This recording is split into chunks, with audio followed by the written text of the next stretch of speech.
Hi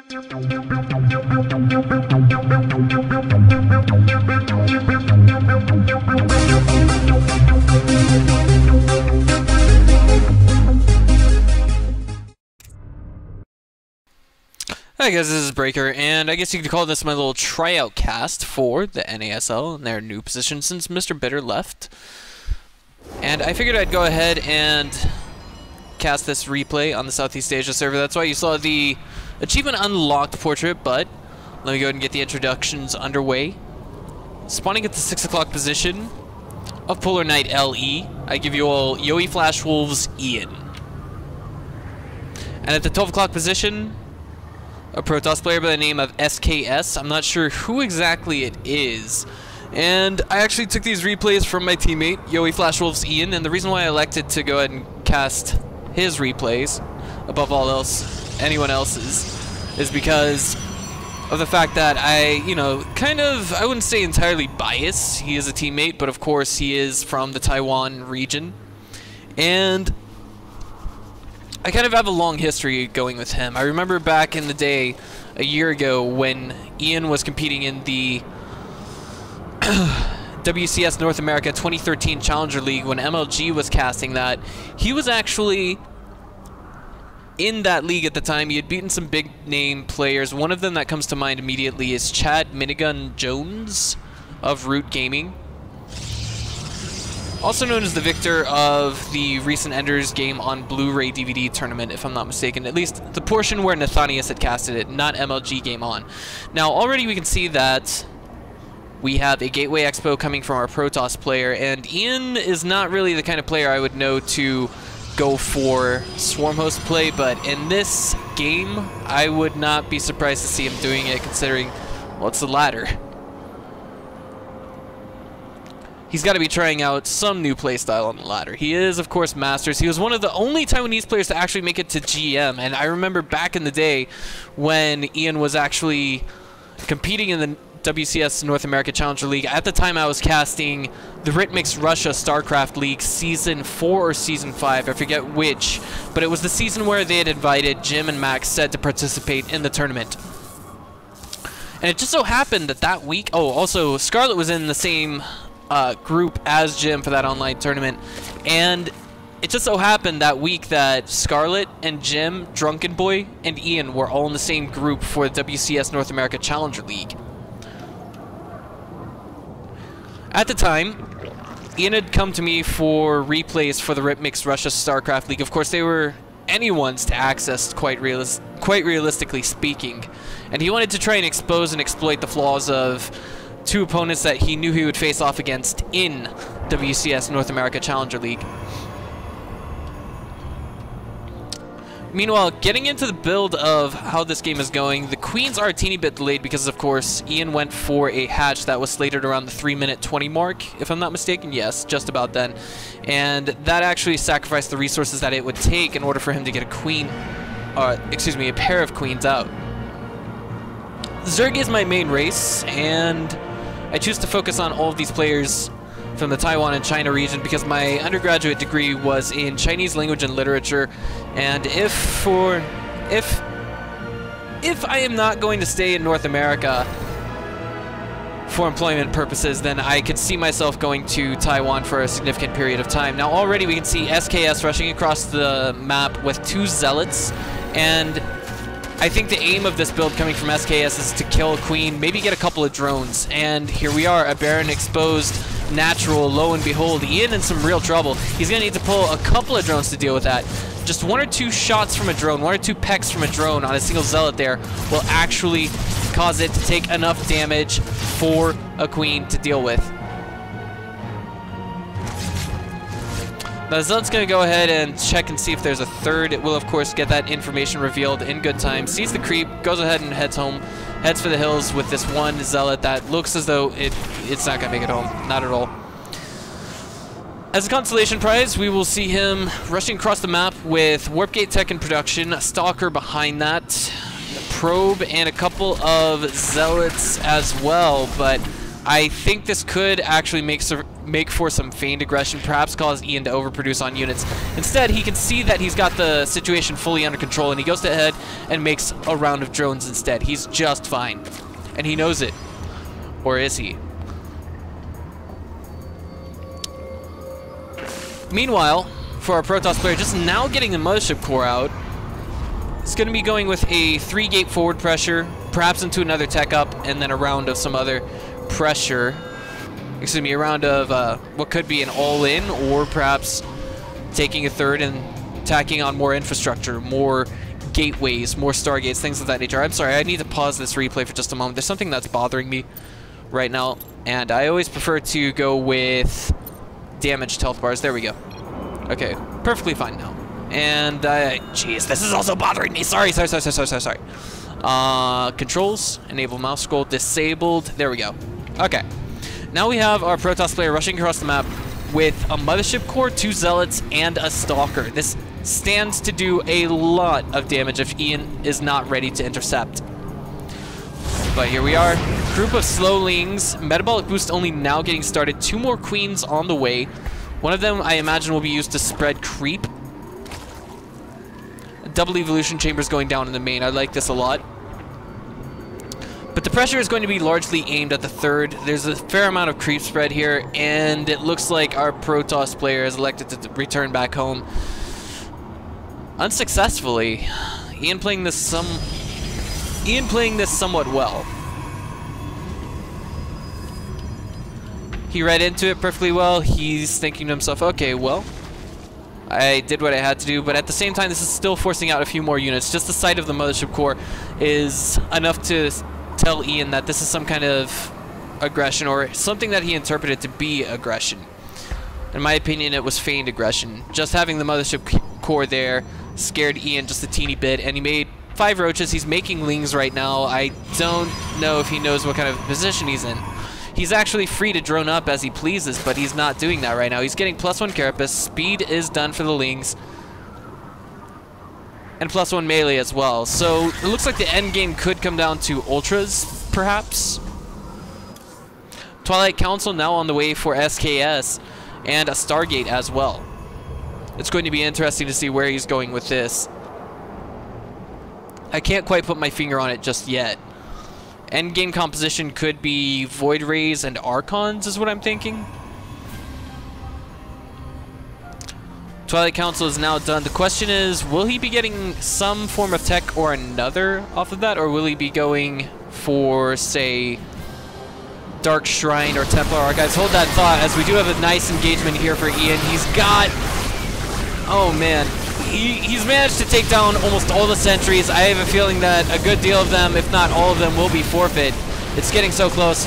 Last 2 sentries pulled back, and it looks as though Ian is going to put an absolutely phenomenal amount of damage on the third. 2 more Zealots warping in, but I don't think it's going to matter at the end of the day. Look at this. We have the Void Rays on the way coming out of the Stargate, but they're not going to be out in time. And for the time being, SKS is relying purely on gateway warpins to save the day. It looks as though he will be able to hold here, but not without taking a good deal of damage. Look at this. Resources lost to this stage at 3,000 for our Protoss, 2,300 for our Zerg. Beyond that, Ian's got 2 more gases at his third. He's going to have to put the drones on them eventually in order to come back in full swing later on the game. Tunneling Claws being researched. I noticed a lot of TESL players make use of this. Not just Ian, but also YoeSpider's AK, a former competitor for TTE Sports Apollos, and one of the only Taiwanese players that has been to Korea for training. Already you can see that the layer is researching burrow as well, because of course Tunneling Claws is useless without the ability for roaches to burrow. And more Void Rays are on the way as well. Mothership Core is just going to have a nice little peek around it, and that is some beautiful creep spread. The Queens are not going to allow for that. I like this move by Ian. He's actually using 3 Queens to spread creep, and he's doing it in what appears to be in such, you know, a checkerboard fashion.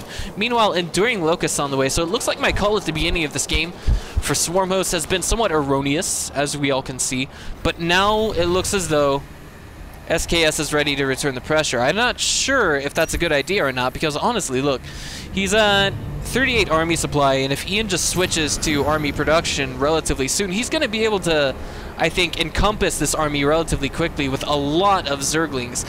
There's only 2 Zealots here, and honestly, Zerglings do 2 things. They surround an army and they force force fields out of sentries.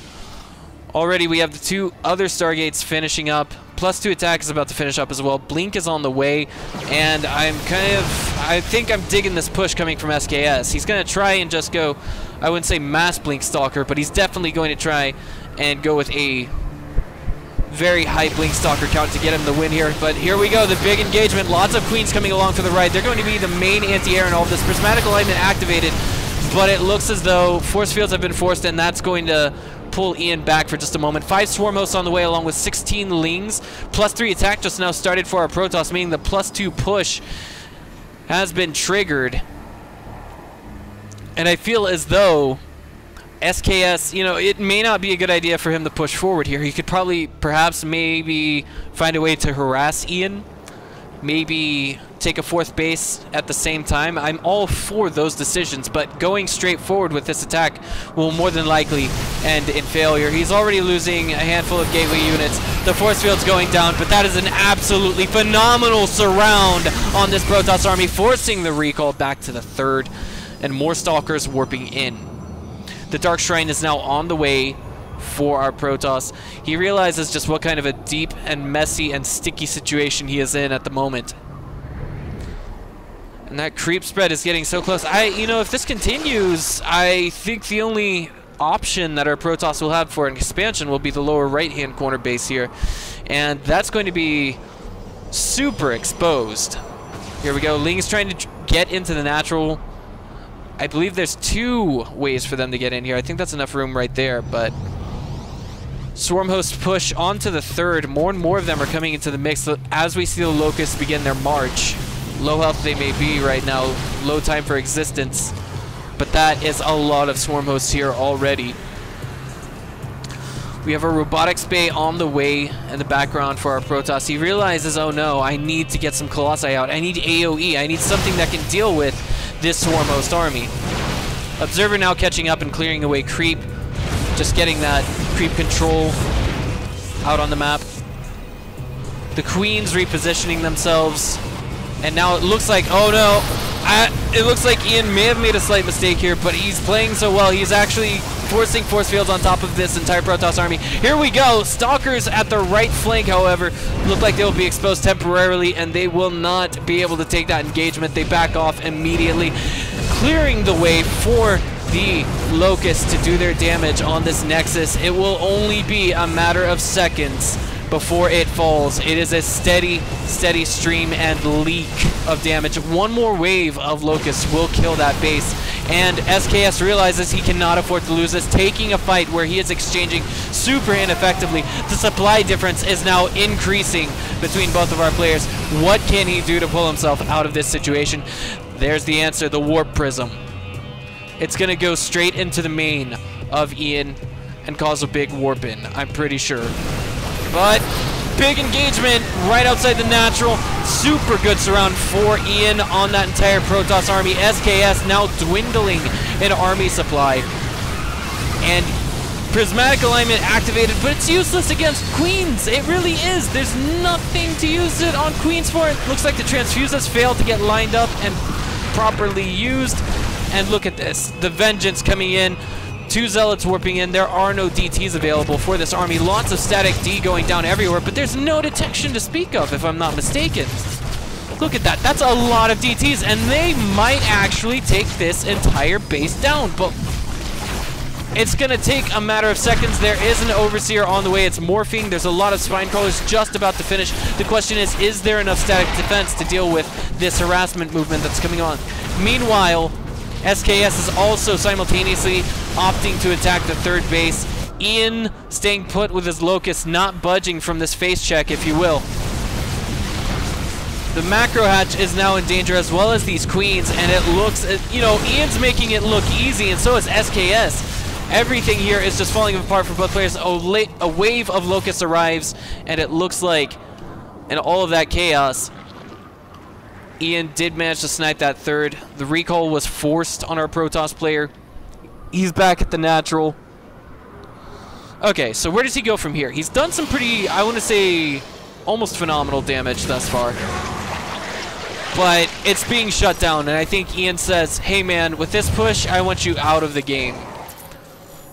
If he even so much as forces a cancel on this base, he will be miles ahead of his opponent. The workers sort of distance mining right here. There's not enough Colossus to deal with this. 2 in production at a time, and it looks like with the next 2 Colossus, we will see our Protoss able to stabilize.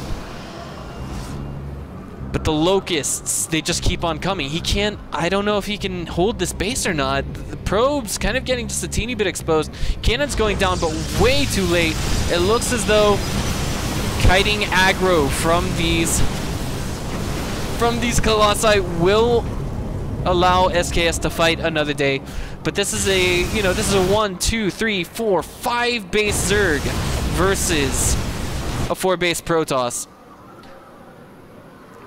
I think if Ian were to get a 6 base and line up all of his income correctly, his macro, he would be just fine. There's 2 more Colossus on the way, and Ian now is switching to Corruptors. He's got 3 on the way. He's already got, you know, a slew of them right here, 9 altogether. And I'm wondering, will this Protoss live to fight another 5 minutes? The upgrades keep on streaming in for Ian, but our Protoss is stopped at +3 attack. He's not getting armor whatsoever. Gateway looks as though it's in danger. It may just fall with the next wave, or this one almost. Wow, one more shot from a Locust would have done the trick. As you can see, 14 damage gets dealt out. It looks like Ian smells blood and he wants it. But that's a lot of spread out Colossus, and that almost entirely negates the role of these swarm hosts.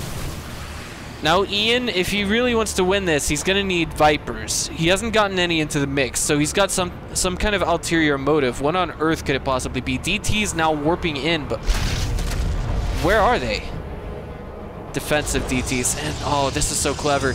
Ling Run-By actually comes through here. Doesn't quite do the damage that Ian wanted to do, but he's going to have those Lings able to just tear through the probe line if he can manage to take down these cannons. He's got Adrenal Glands on the way, 3 Vipers as well, and he's keeping his Protoss opponent back at home. And he's exposing the 3rd base. Ooh. Oh, that was such a beautiful fungal growth by yoeFWIan. Another one comes down, but there's so much AoE here that I feel as though he may just have it. It looks as though, okay, there was a pause here for just a moment. That's interesting. I don't understand this, but I guess this is a part of the training regimen. SKS could very well be actually a member of yoeFWIan. Could be Hui, could be yoeFWIan.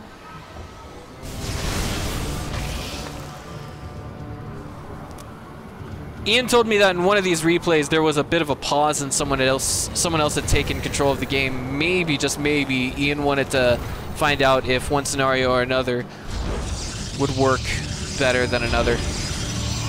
But the bank is building for Ian right now. Even if he loses all of his swarm hosts, he can remax on, you know, I don't know where he would go from that, but he could just remax on anything he wanted to. He does have Vipers on the way.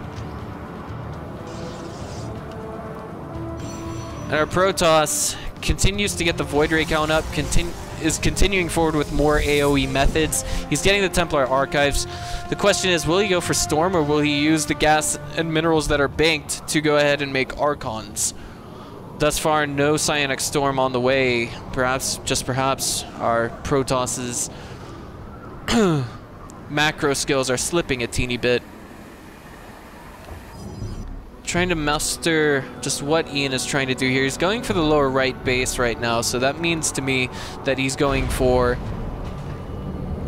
6 base. He's trying to keep himself ahead, and Zealots are now being thrown at Ian where he can see them. So I think this is actually only step 1 for our Protoss, because to be quite honest with you guys, I think Ian knows perfectly well that he can hold this attack if he simply reacts accordingly. But the Zealots won't bother here at the 3rd. What are they doing?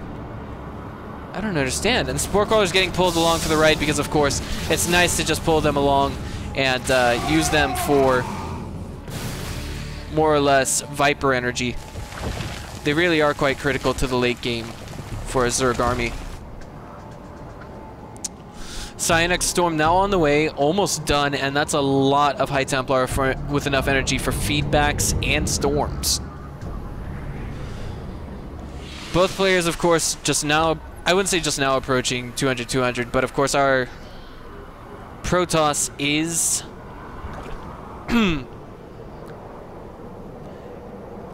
our Protoss is getting closer to maxed out, and that's going to allow him to build a bank, but he's got nothing to match what Ian's got. Uh-oh. Little Infestor there gets pushed in front. Oh, beautiful fungal growth. All of those Protoss units wearing green hats. Nice little yank there from Ian.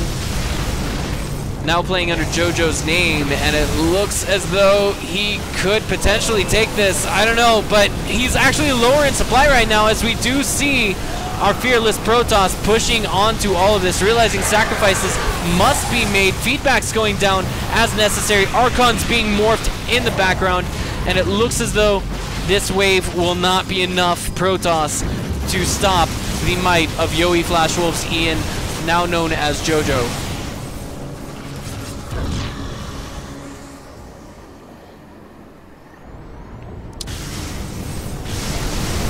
Swarmosts doing what they can, and I mean, I think that was a nice little move coming out of our Protoss, who's now JoJo, excuse me. It's actually Ian versus JoJo right now. And what I want to say is, I feel as though JoJo, with that last engagement, if he had simply gone into that, I think, no, he did the right move there. He did the right move. He realized sacrifices must be made. Of course, there are times when there are no exceptions to that rule, but the question is, how does he hold off against the next wave? How does he attack against the next wave? That's a lot of corruptors that we just saw, and there's a warp prism here that's not being actually used at the moment. I feel as though the answer could be, strictly speaking, a huge Zealot warp into this Protoss's main. Excuse me, into this Zerg's main, rather.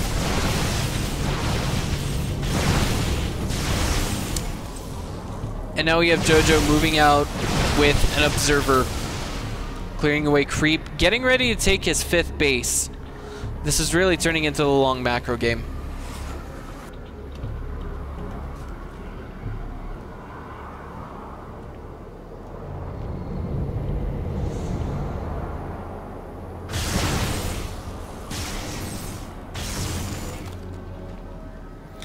So far, so good.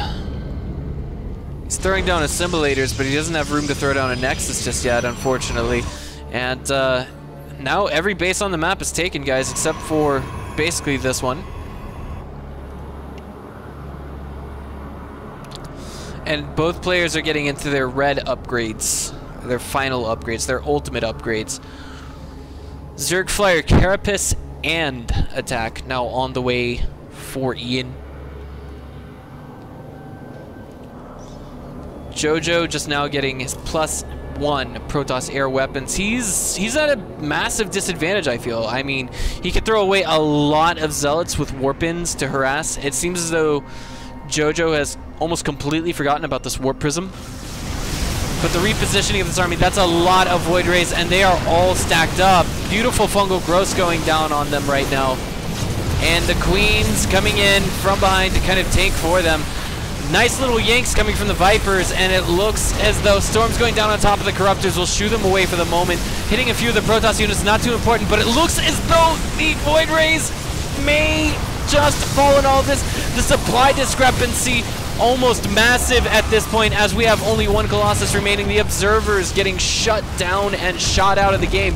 There's no more AoE remaining for our Protoss. JoJo, well, it looks as though Ian left the game because, of course, he knew that he had already won. It was basically, and I think obviously, a practice game going on internally with yoeFWJoJo. I'm not in Taiwan right now, so I don't know their methodology. But ladies and gentlemen, this is Breaker. I'll see you guys next time. I'm going to cast replay number 2 very soon.